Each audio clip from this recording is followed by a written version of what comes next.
భద్రాద్రి కొత్తగూడెం జిల్లా అశ్వారావుపేటలో నియోజకవర్గ ఆత్మ కమిటీ చైర్మన్ ప్రమాణ స్వీకార కార్యక్రమంలో రాష్ట్ర రెవెన్యూ శాఖ మంత్రి పొంగులేటి శ్రీనివాస్ రెడ్డి పాల్గొన్నారు.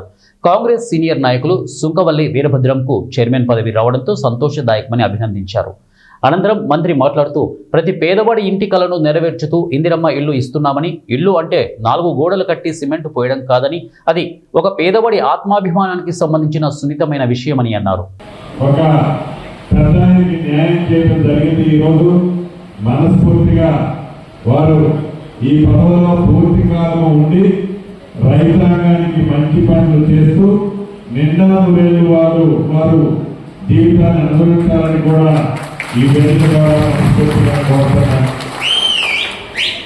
మీకు తెలియదు కాదు, మీ అందరి కష్టపడంతో వచ్చిన ఈ ప్రజా ప్రభుత్వం గౌరవ ముఖ్యమంత్రి రేవంత్ రెడ్డి గారి నాయకత్వంలో ఏ పేదవాడికి ఇబ్బంది కలగొద్దని, ప్రతి పేదవాడికి భగవంతుడి అండగా ఉండాలని, ఎన్నికల ముందు ఇచ్చిన ప్రతి హామీని పేదవాడి గుమ్మానికి పంపాలని ముఖ్యమంత్రి గారు కానీ, కేబినెట్ మంత్రులమైన మేము కానీ, అధికారులు కానీ నిత్యము తప్పిస్తూ ఇచ్చిన ప్రతి మాటని పేదవాడికి అందించే దానిలో బాధ్యతాయుతంగా ఈ ప్రభుత్వం ఈనాడు పనిచేస్తున్న సంగతి మీకు తెలియదు కాదు.